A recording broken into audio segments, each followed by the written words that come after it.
tonight, Ohio political news. I still don't have my my applause. I don't have the applause. I don't have the confetti. I don't have anything.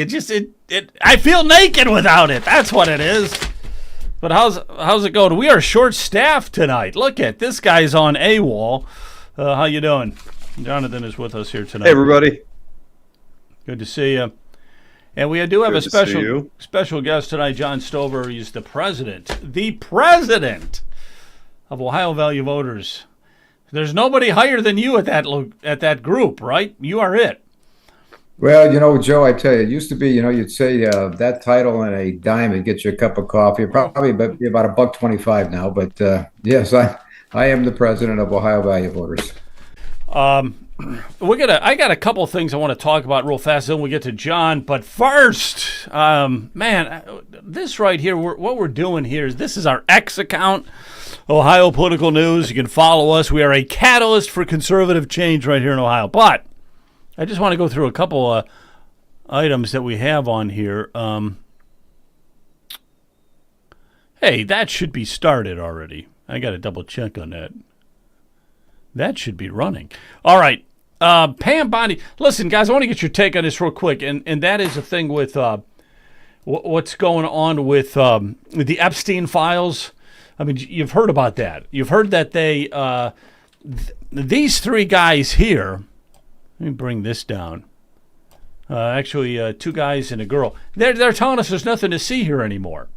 I mean, it's like it's blowing my mind, the whole thing with Epstein, because now they're saying there's no client lists, there's no videos, and there's nothing. Like Epstein was like this citizen, this fine, upstanding citizen. And by the way, he didn't commit he committed suicide. Nobody tried to kill him. So there's no hanky-panky or anything going on there. Unbelievable. I just thought it was off the charts to be reading that kind of stuff, because I always thought, we could get filled up with that with the Democrats, but with the Republicans in there and Trump and everything. But this is just, no one believes it. No one is believing that story.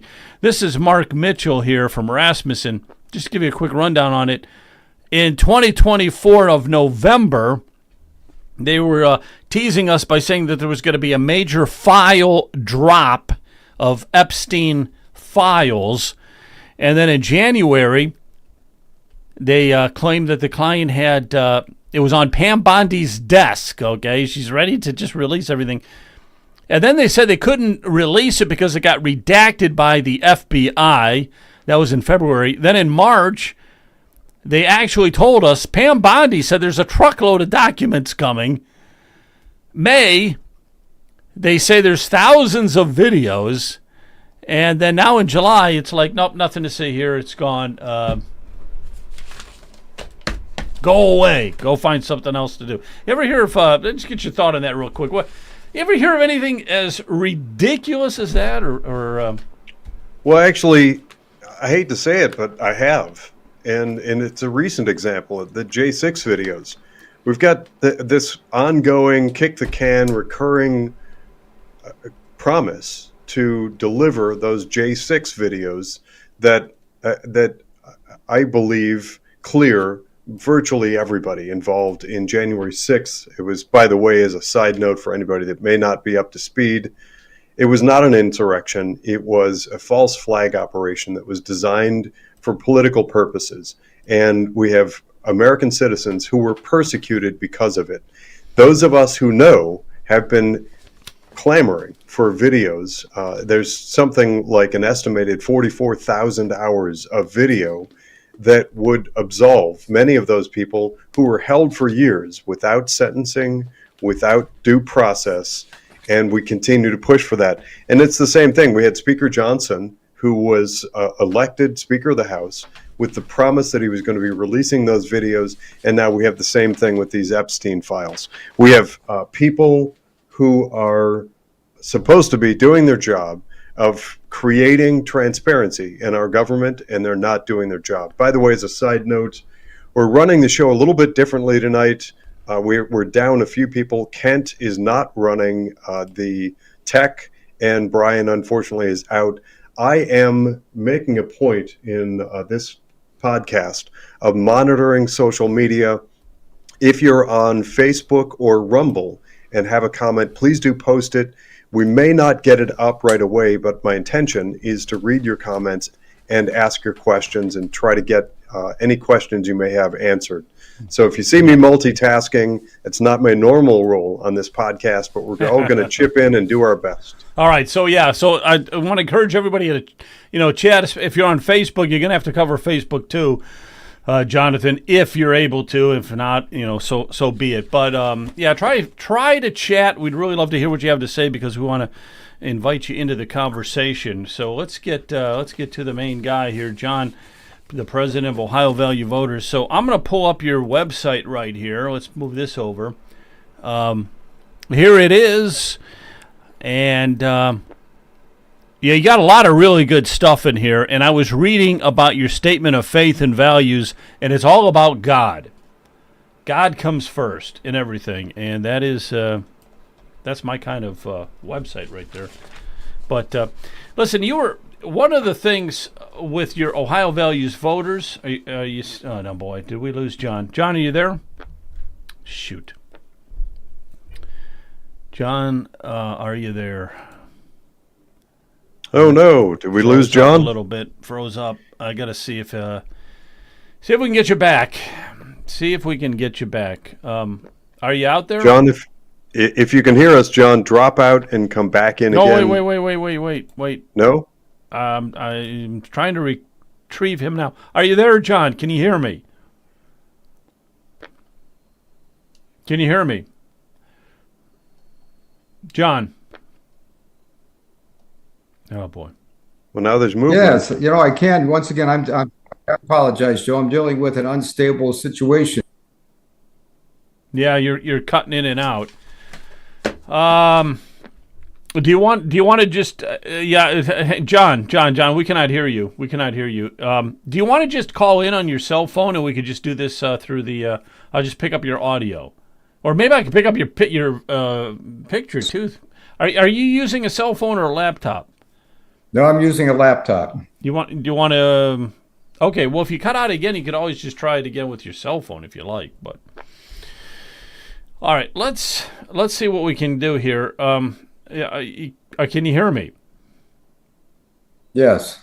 Okay, so let's get started then. Let's get right to it with this Ohio Values Voters. So there were certain overrides from DeWine.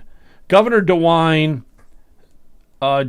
he vetoed, I shouldn't say overrides, he vetoed 67 line items, and some of them directly impact your organization. Did you want to talk about a few of those? Well, the two that primarily, Joe, that we are interested in seeing overridden by the General Assembly have to do with education savings accounts. There were a number of chart of this is going to rectify that, and then also the General Assembly wanted to do their part in seeing that inappropriate material in books were not in the children's section of this one as well. So these two are the two primary ones that we are looking at as an organization. All right. So why would, for instance, let's take the pornographic material and the books and stuff like that. Why would DeWine veto moving that material so that really, really young kids would not be able to access it? Well, that's a good question. This is not something that yeah, we're losing them. Our organization will. Well, hey, John. John, the audio's cutting in and out. Joe, maybe makes sense at this point to have John call in. If you can just capture his image, you can use his image and maybe an audio call only, so we can make sure to hear what he has to say. Well, he's going to have to call in. John, if you can hear me, you're going to have to call back using your cell phone. Just connect using your cell phone. I think I sent you the link on. on your cell phone. I think he's left. Yeah, it's going to be tough. And this happens. Yeah, I'm sorry, Joe. We're dropping again here. Is there a number you want me to dial in? I can Yeah. do that. Now, I sent you a link to your cell phone. Do you want to just click on your cell phone, use the cell phone? You might have a better. And even if it's just audio. Even if it's just audio. If there's a number I can dial in, can you provide that number, or do you send it to my... Well, I did send you a well, did I or did I not? I thought I sent it to your cell phone, John. I thought I sent it to your cell phone. I don't see it here. If there's a number, I can dial that number in. Okay, hang on a minute. Hang on one second. Jonathan, do your world famous juggling act. I can put you on for a minute. Okay. Yeah, switch over to me, and I will make up a topic to cover a little airtime here while we work on some tech issues. Be patient, bear with us. We are expecting a very exciting show with. Hang on one second. John. Yep. Stover. When I sent you the text that says join our cloud HD video meeting in blue, do you see that?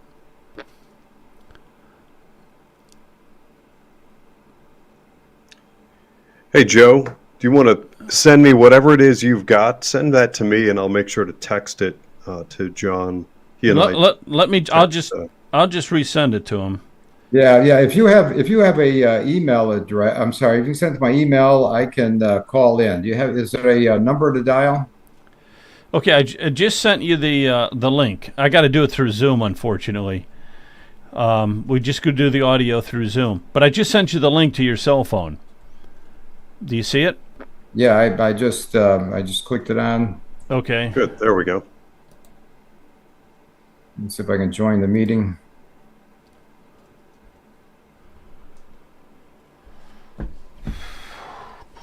So, folks, overwhelmingly, these live podcasts are extraordinary. They give great opportunity for you, the people, we, the people, our listening and watching audience to ask questions, get their questions answered, and be a part of the conversation, which is really important to us. Joe started this about 2.5 years ago with the mission and the objective of getting timely, insightful information to the people of Ohio about primarily political issues. And we've had the great fortune of having an array of terrific guests, including tonight's John Stover. Right. However, a downside to going live. Downside is this. But wait one second, Jonathan. 1 second. Issues. Yeah, hey, Joe, I'm sorry. Joe, I'm sorry. I'm not able to get in by way of my phone. Do you have a number I can dial in by chance? I can dial in a number if you have that. Well, see, I don't have an actual phone number to dial into. I have to take you through Zoom, unfortunately. If you want to, John, do this. I'm sorry. I'm just dealing with some real technical issues here. I'm not sure what the problem is. Yeah, okay, but let's try one more thing here.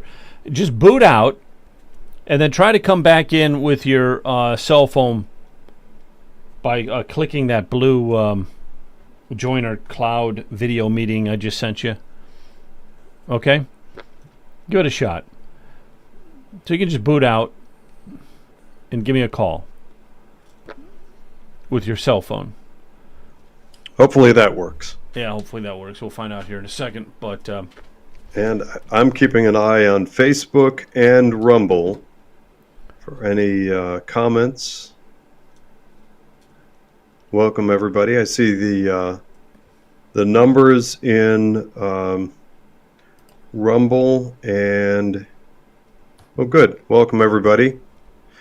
So just keeping an eye on this, we will be up and running here momentarily. Just let me try this.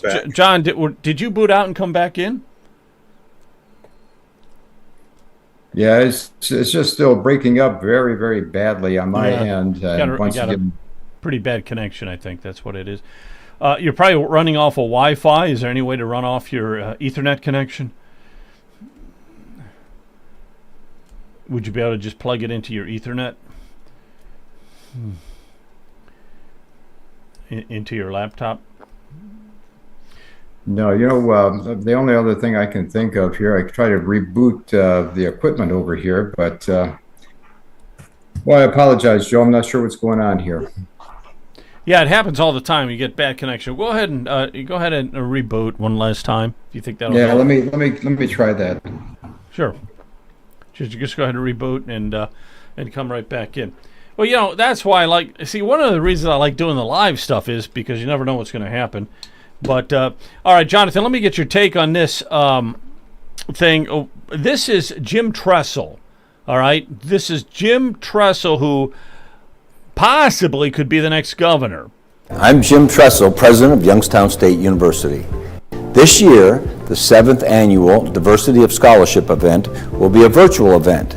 This event is a collaborative event between the College of Graduate Studies, the Office of Research Services, and the Office of Diversity, Equity, and Inclusion. Did you hear them words right there? Diversity, equity, and inclusion. That word university, in my mind, means unity in diversity.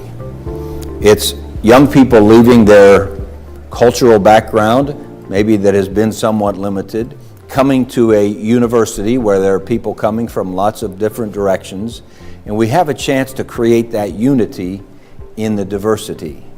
And so we don't have a greater goal than the creation of our wonderful, diverse, unified population here at Youngstown State University, and the scholarly activity is like cherry on top. So what are you saying? Is that the main reason you go to Youngstown State University is for diversity, equity, inclusion? That's what he's saying right there. That's the main course, and the cherry on top is a scholarly, you might learn a few things here or there. Unbelievable, huh? If you are able to navigate the non-learning environment sufficiently, you might inadvertently, accidentally learn something on top of the critical race theory racism that they plan on instilling. So here's a suggestion for you. Anybody out there listening, I encourage you to go on, I'm looking right now at Facebook. There's a Facebook post for, I believe it's free, free online course from Hillsdale College on the American left. It's called Understanding the American Left. And it simply states, Franklin Roosevelt, Lyndon Johnson, and Barack Obama all called themselves liberal, but their ideas and policies differ greatly. In a free online course, American Left, Hillsdale College professor Kevin Slack explains the distinctions between these liberal, I'm air quoting that, politicians and what these changes mean for America today. That is Marxism. If you pick up anything having anything to do with Marxism, it will lead you directly into critical theory. Critical theory has to. Its primary initial job is to create oppressor and oppressed. From that, you can take over and destroy a society. It's been done over and over and over again, and it seems like each time there's a new parade of woke, unintelligent individuals who get caught up in it and think that this time they're about to make this just society and it's going to be this utopia. And it happened to Korea and China and Soviet Union and Yugoslavia and Cuba and Venezuela. It happens all over the world. The mission now is for us to squash this stuff in the United States. There are some places that have seen it start to sort of matriculate and bubble up to the surface, that have fought back and turned the stuff off. Don't allow it. It has invaded our education system. By the way, it shouldn't be any mystery to anybody. We've had about 70 plus years of anti-American left telling us specifically in no uncertain terms that one of their primary objectives is to take over and destroy the American education system. It's been referred to as how to defeat America without firing a single shot. They're going after the education system. It started with all this woke, Marxist, far-left, anti-American rhetoric in college campuses, And then once they'd perfected it and destroyed colleges and made dumbed down, insufficient, incapable humans out of college graduates, they brought it down into K through 12. And now it has invaded the silver lining. And I think most people have come to this realization. One of the key silver linings to the whole COVID thing is people woke up to that, and people now see what's been happening in our K through 12 environment. In the state of Ohio in particular, we have several times now actually dumbed down our academic proficiency standards. We've softened them. And then once people got wise to the fact that they're still not teaching children how to be adequate, sufficient, self-sustaining adults, they changed the whole grading system. Remember that a few years ago when they did away with A through F and made it this mysterious, nebulous, sort of undescribable thing with these hieroglyphics instead of grades? Well, now, instead of parents, and it's designed to confuse people, instead of parents recognizing that their kid is not doing well and that their school system is an abject failure at 10 times the price, now they attach these things like blue ribbon school. Ooh, it's like 3 stars. Nobody knows what that actually means. In reality, we have horrible education systems.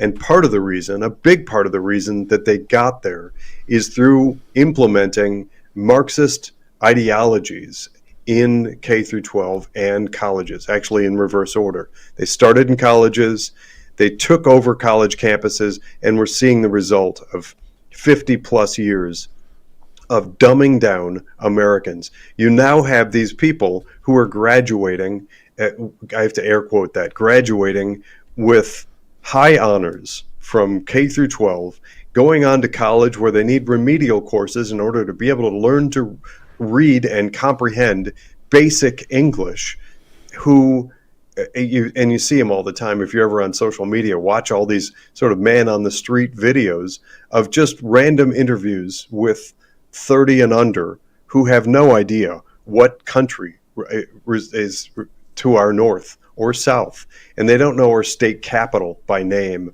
and can't make change for a $20 bill, don't know who fill in the blank, they don't know who George Washington or Abraham Lincoln or John Adams are. They don't know these people. They don't really know the system of government in place in the United States.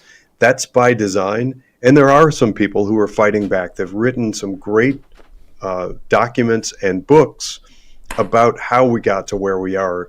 And one of them that jumps out at me is the dumbing down of the American citizen. Actually, I think I'm slightly off on the title. I'll look that up and throw the title out for people to read. Well, hang on one second. Let me just see if we can get our guest back on here, okay? Well, we can continue with your conversation, but I want to see if we've got him. John, I'm going to try to bring you over. Are you there? Hello, hello, hello. Can you hear me? I certainly can. Can you hear me? Okay, I can hear you. Yes, I can. I tell you, I heard, I picked up quite a bit of what Jonathan stated, and, this is why, we felt he was doing such a great job for us when he was with Protect Ohio Children. I had mentioned earlier, Jonathan, to Joe that, you still are involved to some extent, but not to the degree you were. But I couldn't agree more with everything that Jonathan stated. Right. Okay, let me just piggyback off this, Jonathan. We can always come back, circle back around with what you were saying, which we agree with 100% there. But I want to get your take on this because this was John Stover. This was off of your website here, and this was Jim Tressel. And I don't think you guys have any love lost when it comes to Tressel. I'm Jim Tressel, president of Youngstown State University. This year, the 7th annual Diversity of Scholarship event will be a virtual event. This event is a collaborative event between the College of Graduate Studies, the Office of Research Services, and the Office of Diversity, Equity, and Inclusion. That word university, in my mind, means unity in diversity. It's young people leaving their cultural background, maybe that has been somewhat limited, coming to a university where there are people coming from lots of different directions, and we have a chance to create that unity in the diversity. And so we don't have a greater goal than the creation of our wonderful, diverse, unified population here at Youngstown State University, and the scholarly activity is like cherry on top. Yeah, so what I was just telling Jonathan, we got into that discussion was, Tressel was saying there that the main reason you're going to Youngstown State University is for the DEI, and scholarly activities and writing and all that is just a cherry on top. So they're paying all this enormous fees and everything to go to college, so they can be indoctrinated into DEI. So you had that up on your website. I mean, what's your thoughts about Tressel and all that? Well, Joe, Jim Tressel, as I stated in what we Ohio Value Voters put out about a month and a half ago, if we were basing the next governor that we wanted to get behind as an organization, and I'm sure people in the entire state of Ohio, if we were basing it on the fact that in 10 years he beat Michigan 9 out of those 10 years, he brought a national championship to the state of Ohio in 2002. And he's going to go down in history as one of the great coaches here in Ohio. But, we're not evaluating people on the type of coach that they were to be the next governor. That's why our organization has come out 100% in support of Vivek Ramaswamy to be our next governor. The thing that bothered me whenever I had seen the video and then the photo op that was taken earlier this year in March, whenever the governor signed Senator Jerry Cirino's bill, which had to do with eliminating this woke nonsense and DEI and, taking money from China and so forth, and also reeling in, the professors and instructors throughout higher education. Who was standing there as the signing was taking place? A number of legislators, leadership in the House and Senate, and then also Jim Tressel. So our organization was primarily concerned with the fact that, is this one of those cases where he was for it before he was against it, or was he just seeing this as a political opportunity to, show that he was in opposition to DEI and he was in support of the bill? So, our organization, we certainly do not feel that, this is somebody that we want to see as our next governor. All right. So that bill that you were just mentioning, that was House Bill 68, correct? That was House Bill 1. I'm sorry, Senate Bill 1 this year, and that was Senator Jerry Cirino's bill. Senate Bill 1 and House Bill 68 was the bill by House Rep. Gary Click, and that was the last General Assembly. And House Bill 68, Joe, was had everything to do with Save Women's Sports, as well as the SAFE Act, which was to keep children from being surgically mutilated because of gender dysphoria in the state of Ohio. That bill was passed by the General Assembly, and I should also mention that not one single Democrat voted for that bill, not one.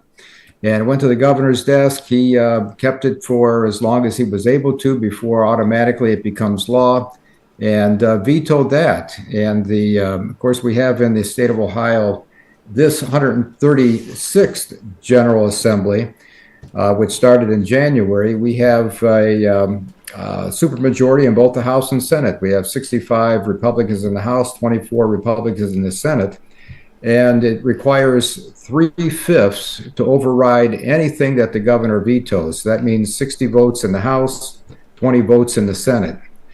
So ultimately, House Bill 68 was, in fact, they did override that. It became law.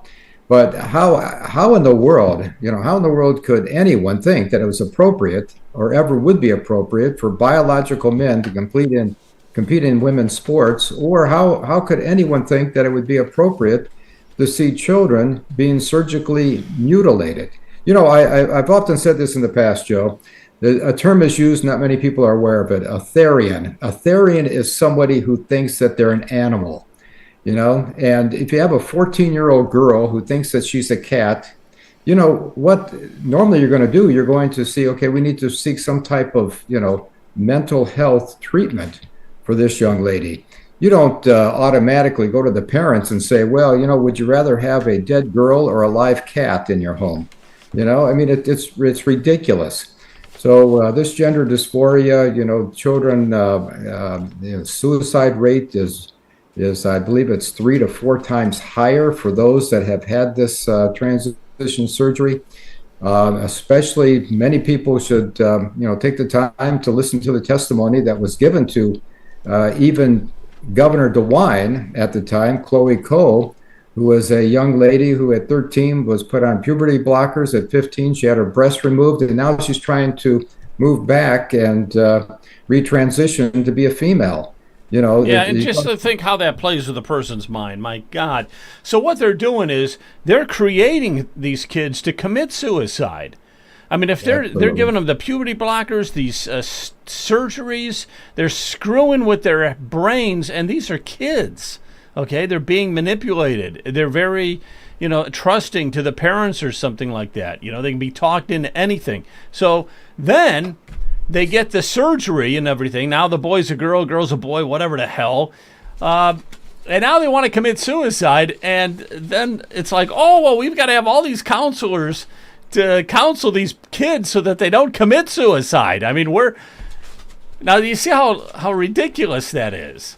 I got confused. Oh, House Bill 68 was the previous General Assembly. Yes. It was the previous one. Now, House Bill 68, which you were just going through, that also got axed by DeWine. He Yes, did not it did. want that. And everyone, from what I remember, this is the previous General Assembly, everybody was for it. And they overrode it. But how could he... Now, let's get into some of the psyche for a minute. Why would a governor, when your entire legislature wants something and common sense do it, why would he veto that? Well, you know, that's a big question that the General Assembly is asking. And I have to also state, without mentioning names, I have spoken to members of the House and Senate after the governor's veto of 66 items in this budget bill. But, you know, they're not happy at all. And I stated, you know, as you alluded to earlier, Joe, on Bob Frantz program a week ago today, that, you know, when you come right down to it, if I was a member of the General Assembly, as far as I'm concerned, that's a shot across the bow of our legislative branch of government coming from the governor when he comes in with 67 vetoes. You know, you know, I should state that there's indication that many of those vetoes, how many, I'm not sure, but many of them will be overridden by the General Assembly. They do have the votes. I mentioned earlier that all it requires is 60 votes in the House. They have 65 Republicans. They should not expect one Democrat to vote for it. And then also they have 24 Republicans in the Senate, and they just need 20 votes in the Senate to override the governor's veto. Okay, well, that it can be done, but these guys are all on vacation, right? I mean, that's the biggest problem you got here. So it's going to be a while. I don't think they come back till October. Well, I understand, Joe, that we're looking at you know, September timeframe. That's you know what I'm hearing. I mean, they could even have a special session where they come back. You know, the House and Senate. Here's the thing. I should also mention, since the budget bill originated in the House, all of the overrides must originate in the House. The House leadership, Senate leadership will be working together, I'm sure, on this House bill override. And then it will, you know, be passed by the House, go to the Senate for their passage, and then those provisions are overridden. I had one legislator basically state to me, you know, in line with Donald Trump's, you know, his big beautiful bill, one big bill, and so forth. He said, "Well, it's going to be a big beautiful override." So, you know, that's what they'll be working on. Yeah, I hear you. It's a big head scratcher for me. So the head scratcher with DeWine, okay? He just is digging himself into a hole bigger and bigger all the time, and I think But we still got him for a long time, Well, that's another This interesting. ain't happening quick. He's going to be with us for a long time yet. Well, no, it's not. It's either 551 or 552 days. I tell you what, all you have to do is just do a Google search or a DuckDuck search on how many days till January 11th. 2027, and I think we're at 551, 552, but that's how many days. I mentioned this on once again Bob Francis' show, but back whenever Bill Clinton was president, Rush Limbaugh, every single day he came on the air, he says, well, the Americans are held hostage X number of days by Bill Clinton until he's out of office. Well, I tell you, there's a lot of people counting down as far as DeWine is concerned, and we definitely are. I'm looking for new, fresh leadership in the governor's office. Yeah, we got to get Ramaswamy in there. If nothing else, there is going to be some really fresh leadership coming in with Ramaswamy, who's already built up a huge war chest, $27 million. You got $27 million already, so. And then the entire Ohio Republican Party is backing him. I know you're backing him, Ramaswamy. So I don't see Tressel throwing his hat in. It just would be an insult at this point, I think, for him. Well, you're absolutely right, Joe. I mean, it would be political suicide, in my opinion. But then again, who knows? I mean, what? One of the things that's rather interesting here is that you have Amy Acton, the former health director that we saw every single day on the screen whenever COVID was an issue here in our country and state. She's filed to run as a Democrat for governor. And, it's been asked of Mike DeWine if, do you plan on endorsing a Democrat? And he claims that he has no intention to. But I tell you what, if there's been somebody, if there's been an individual that's been masquerading as a Republican who's actually a Democrat, the old cliche wolves in sheep's clothing, it's definitely Mike DeWine. Well, I don't want to spread any rumors, but I heard that Amy Acton is going to choose Governor DeWine as her lieutenant governor if she gets elected. You heard that here first. Well, you have some real inside information, Joe, I'm telling you. We got some insider. What do you think, Jonathan? Has the world gone crazy yet? Have we gone nuts yet? That's what I want to know. The world has definitely gone nuts. That's a foregone conclusion that happened a long time ago. It's up to us to try and work to bring some semblance of sanity back to the thing. So unpacking all the things that we just talked about, starting with Coach Tressel. I'm a sports fan just like anybody else. I like football, and I follow Ohio State football. Hooray, cool. We won some titles. That's awesome. I love the games. But there's a line that has to be drawn there. There is no sane, reasonable, rational world where there's any sort of a line, zigzag, straight, or otherwise, between coaching a football team and running a state. So let's just get that out of the way right away. I'm looking at a message, actually. I saw it on Facebook earlier today, and I just happened to remember who posted it. It's one of my instructors, and I went and grabbed it for our conversation. And he just simply posted one of these goofy emojis, and it says simply, "How did we get into this mess, you ask? Well, too many of you had football coaches for history teachers." It's a great post. It really highlights the fact that we, as a nation, don't pay enough attention to history. And we've put far too much confidence in people that we like. And it's not just football coaches. There are people out there who are likable, they've accomplished something that we find exciting, and somehow we make this leap of logic to assume that they're going to be good in some wildly different role. Coach Tressel fits in that category. A long time ago, he was a coach of Ohio State football, and he did great things that Ohio State football fans like. That has nothing to do with governorship and running a state. So let's just cross that one off the board. But when it gets into all of these vetoes from Mike DeWine, I don't even like to call him Governor DeWine. He is the governor that we end up with when we allow the Democrats to choose our governor for us. That's how we ended up with DeWine. We've opened primaries. The Democrats crossed over and voted him in. In my book, that's where we are and how we got here. But there's a point that I want to make, and this goes to many of the fine guests that we've had on this program. And if you pay attention to the good guys versus the bad guys in Columbus, Ohio, there's something that's a little bit off radar for many people throughout the state, and that is the work that goes into creating legislation.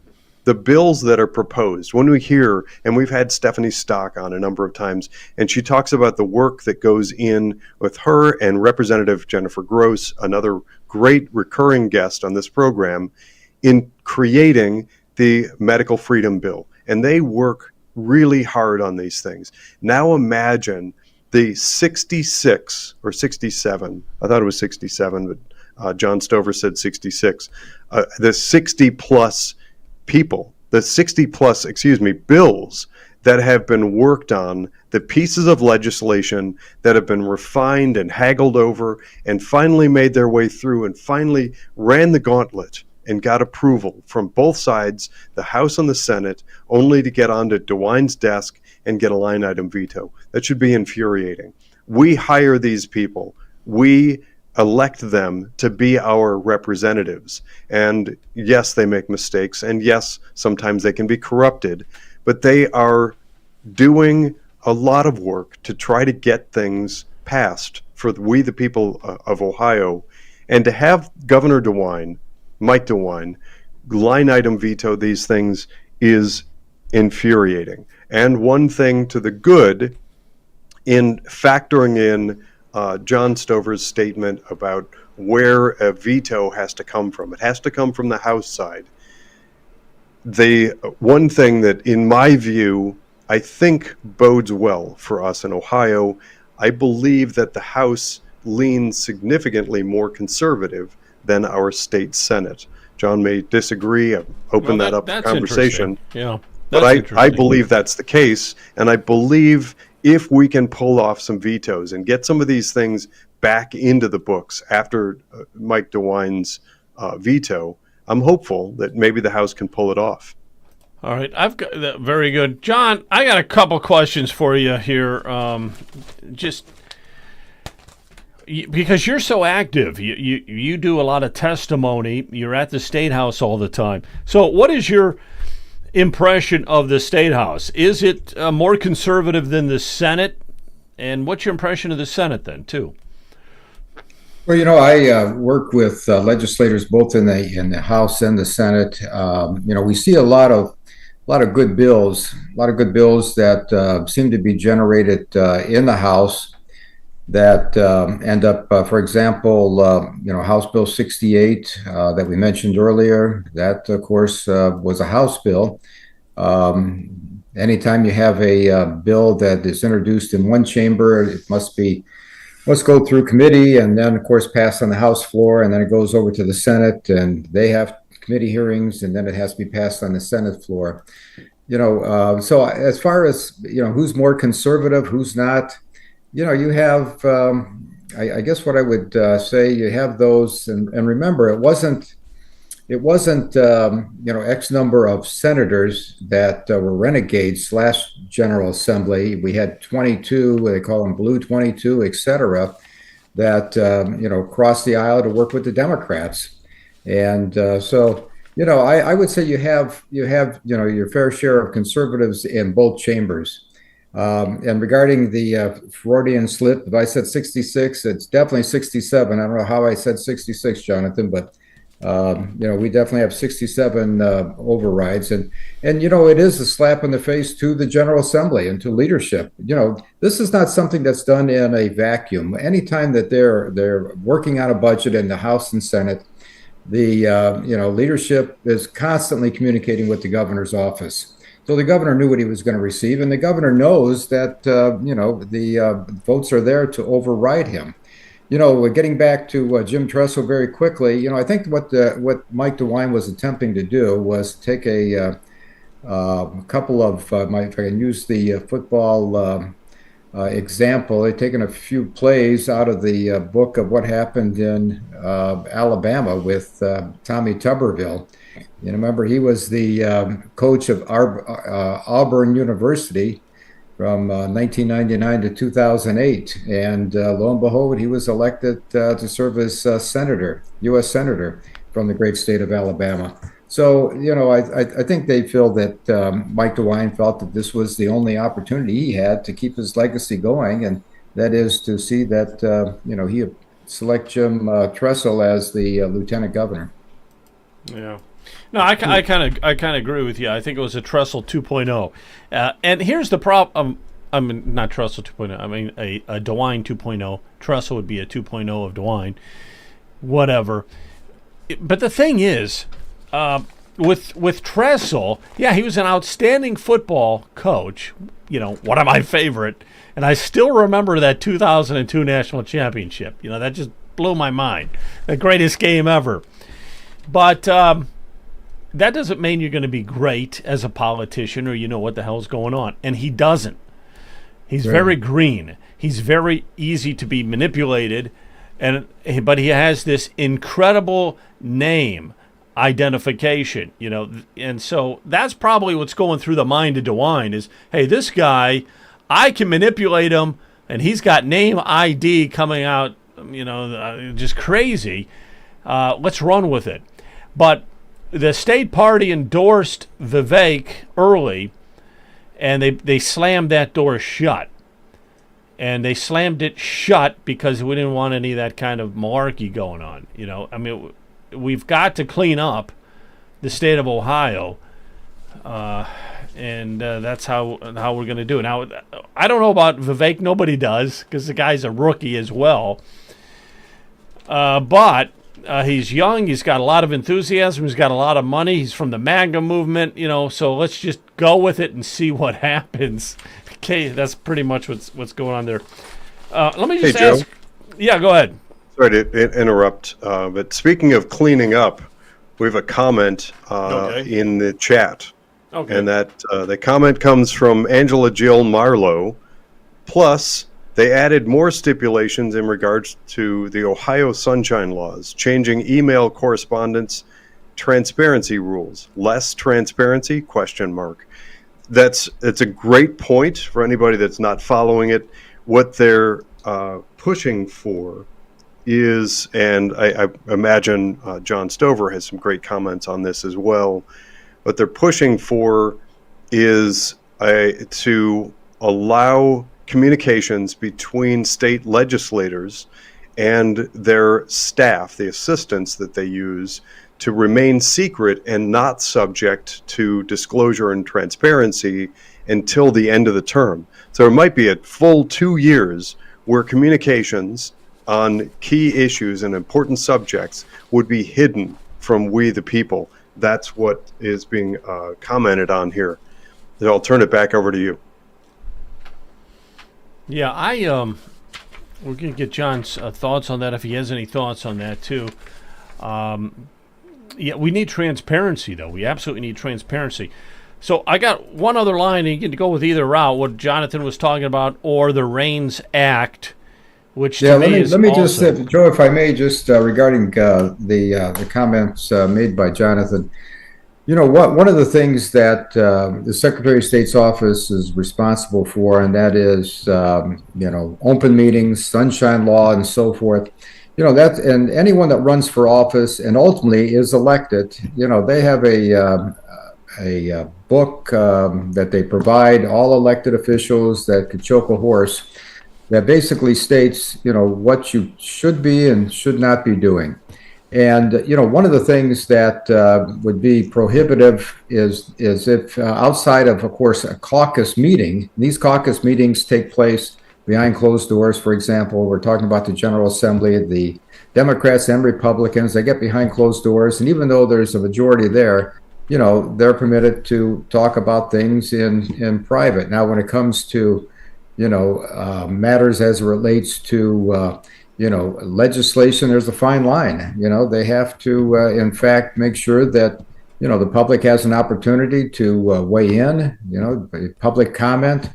And this is one of the areas where, a lot of school boards have run into issues, where you have parents going to a school board meeting. And how many times have we seen, and Jonathan, you're aware of this because I know you've attended these school board meetings, you have a situation where a parent will stand up and they'll start reading from one of these inappropriate books that have been provided to their children in the classroom or the library. And all of a sudden, the school board president or another member will look at them and say, "I'm sorry, we're going to have to stop you. We don't use that type of language around here." But lo and behold, it's all right, for a third or fourth grader to have access to. But getting back to the comment, there is a fine line that has to be followed when it comes to the business of the public and people having full disclosure and having knowledge of legislation that's being discussed, etc. Very good. And let me know, Jonathan, if anybody else throw something into the chat. Well, we encourage that incredibly. Hey, I want to ask you, maybe we'll just end on this and get some of your thoughts here on Ohio Revised Code 5122.04, because I heard you talking about that a lot on Bob France's show, and it didn't sound like you were very happy with it. Do you want to just briefly explain a little bit about that? Yeah, thank you, Joe. That once again, that law has been on the books since 1989. It was signed into law by Dick Celeste as governor. The problem with the current law as it reads is that a child 14 years of age and older can basically state that they want to have none of their mental health treatment being made known to their parents. It can be 6 sessions or up to a month. Now, Joe, I know that you printed this off, and I urge your listeners and those that are tuning in to do likewise. Just go out there and do a search on Ohio Revised Code 5122.04. It's very short, but the child can receive up to a 14-year-old and older.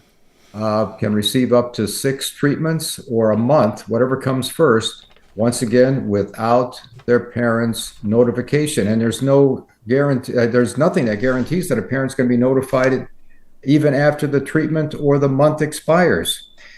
There's also, the law is silent relative to the fact that a 14-year-old could then turn into a 15-year-old and go back in for the same treatment for either 6 sessions or a month, and do likewise at 17 and 18, et cetera. So this is a major problem. We want to see this repealed in its entirety by the General Assembly. One of the things that happened, Joe, last year in December, it was ultimately passed, sent to the governor's office. He signed it into law in January, and that was the Parents' Bill of Rights. And that Parents' Bill of Rights basically states that a parent should be involved in all elements of their child. And this is a major conflict of interest when, it's just not something that we need to have as a law in the state of Ohio, because it does not permit parents to be parents and know specifically the health of their child. Yeah, it really undermines the family trust, as they say. And the other thing, too, it seems that it's really geared towards the LGBTQ type youth who might be confused. And, this is kind of what the treatment is gearing it towards, in my mind. The way I'm reading this, it seems like that's why the LGBT community is so big on it. And, again, it's problematic because DeWine is, I'm sure he's behind all this again. So we've dug ourselves into a hole with this governor, and it's obvious now. Okay, he's not even hiding the fact that he's very liberal and democratic and everything. Even with his policies that are with taxes and stuff are just crazy. The whole thing is just. Joe, if, just to add, regarding, you mentioned about Vivek Ramaswamy, he doesn't have a record, et cetera. So, and that's one of the things that I know, Jonathan, you've heard me say this in the past, and I say it tongue in cheek, but to some extent, there's a lot of truth and reality to this. When we have individuals come to us seeking our endorsement, and Vivek Ramaswamy, he sought our endorsement. I had an opportunity to sit down with him, and we spoke for a good hour about a number of issues to make sure that he's where he needed to be as far as serving as our next governor.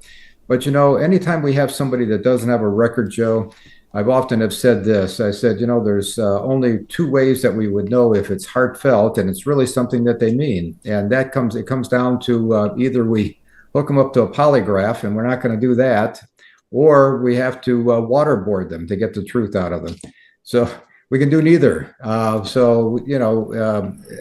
Anytime we have somebody looking for an endorsement that has a record, it makes it much easier for our organization and our board to decide whether we will or not endorse an individual. Yeah, I like the idea of that waterboarding. We might actually get every politician has to be waterboarded to make sure they're telling the truth. Wow, hey, we got our Kent must actually be in the background somewhere.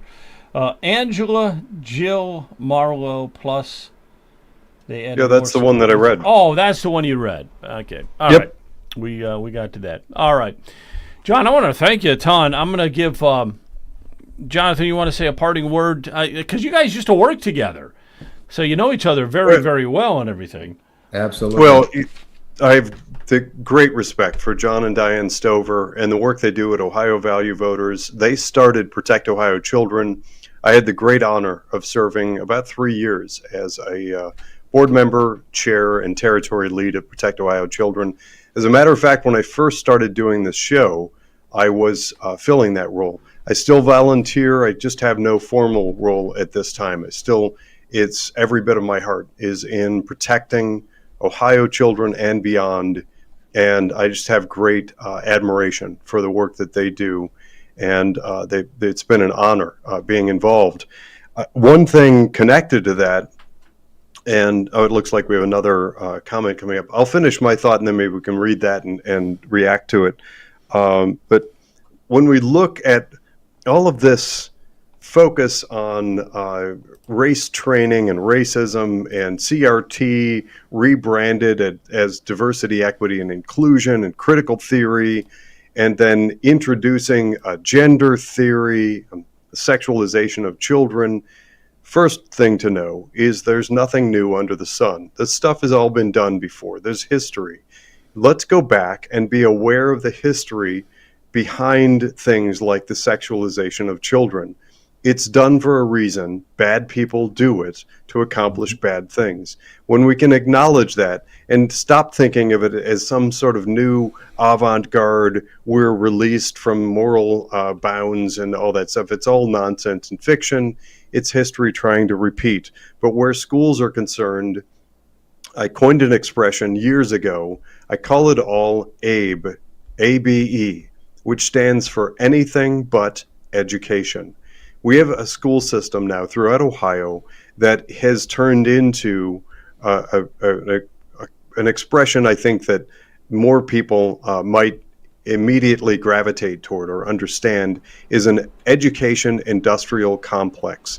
It is designed to funnel in and waste money. And the last thing at the very bottom of the list of however many thousands of things they might be interested in spending money on, the very last thing on the list is education, a proper education for children. And that is horrible. We need to acknowledge that in order to be able to fix it. Because if education is the key that opens all doors, we have a school system in Ohio and many other states that is determined to leave as many doors locked as possible for this generation and beyond. That's what we fight for, and that's a big part of the reason that we evaluate these legislative action, what's taking place in Columbus, and comment on these horrendous overrides from people like Mike DeWine. Yeah, absolutely. Horrendous is a good word. Well, John, I'm going to thank you again for coming on. If there's what's the latest now with Ohio Value Voters? What are you guys working at? Well, let's see. Let me read this tweet here. Maybe it isn't about hiding, but about solidifying his exit strategy. Oh, talking about DeWine. I think they're talking about DeWine.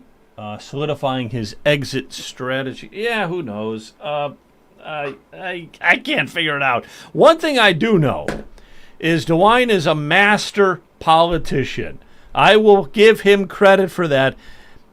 He has mastered it, okay? And you're never going to be able to figure him out totally. But what's the latest, or what do you guys got in store going forward in the near future that you're working on or anything like that? If you just want to leave that parting words with us, if you would. Well, Joe, if your viewers, listeners will, go to ohiovaluevoters.org, they can see the legislation that we are, in fact, keeping an eye on. If I can leave, one last thing here, I would state, this is the last General Assembly again. It happened about a year ago, and that what turned out to be Senate Bill 1 in the last General Assembly, and that had everything to do with turning over education to the governor. So the governor right now has, he's responsible for K through 12, and it's rather interesting, Joe, but there are roughly 5 to 6 bills right now in the House and in the Senate, a few in the Senate, that the governor has the authority and ability. We talk about the president of the United States and his executive order ability. The governor has similar powers, administrative rule and executive order, that he could issue regarding education, where he could basically take every single one of the provisions of what I consider to be excellent bills. We talked about DEI. There's a great bill regarding DEI that has been introduced by Senator Andrew Brenner, chairman of the Education Committee of the Senate, and that will deal with DEI from K through 12. The governor could put that in place right now if he chose to, but he does not choose to, just like we have a number of other bills that he could, through administrative rule, put in place, waiting for it to be codified and signing it into law. So, the governor,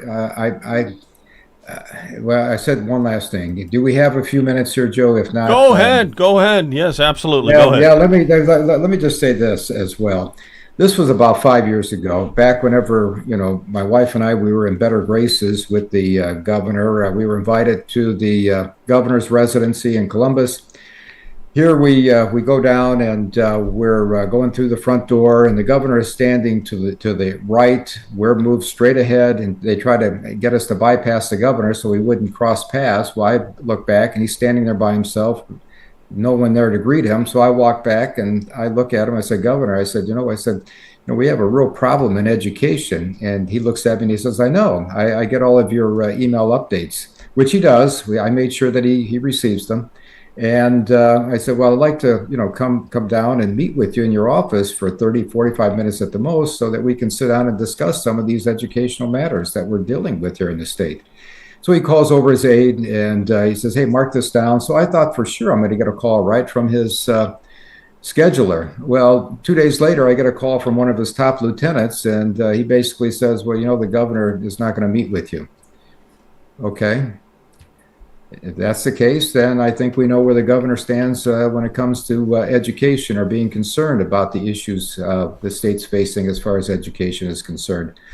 So that was the last time that I had spoken privately, Joe, with the governor, and I've had no conversations since that time.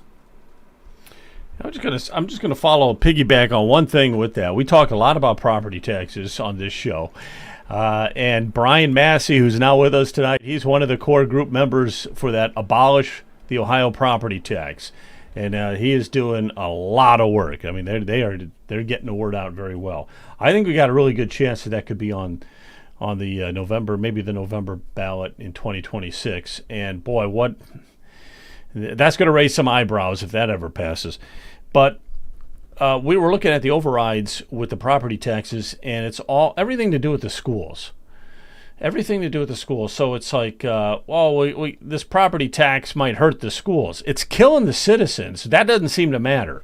But because it might disrupt some of the schools, or they can't carry over as much money because it would hurt the schools. Everything is about the school. Well, you know who his big donors are. You know who's feeding his campaigns. So that's his whole That's where he's all centered on, is the schools, which is terrible. If he wants to be a Democrat, go be a Democrat. That's what I say. But no, that's exactly right. Joe, I heard here recently, within the last week, that one of the smaller school districts here in Cuyahoga County, it was told me that from a local individual who happens to be in the know, it cost this local school district, a small one, $19,000 per student to educate this student as far as the school district is concerned.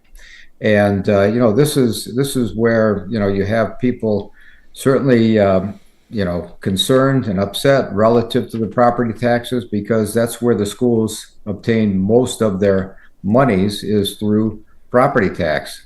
And you have to, if we're talking about the private sector and a business, you don't continue to throw money at a business that's not performing. You really don't. This is why the Ed Choice, I commend the General Assembly for putting that in place. And once again, hopefully we can get these education savings accounts in place for a number of these parents that want to get their children out of the public school system. Yeah. Well, John, thanks again. Really appreciate your time here tonight, and God bless you and your organization. We'll talk to you soon, I hope, okay? Yes, absolutely, Joe. Thank you for having me, and it's always good talking with Jonathan. That is for sure. All I can say is that he is a real fighter, and he's the type of individual, such as yourself, Joe, and many others throughout the state. We just need to continue to bring to light these injustices that are taking place by those in high office places, whether it's the governor or whoever it might be. Got it. Have We're a good trying. night, John. Keep up the good work, John. Great to see you. You too. Now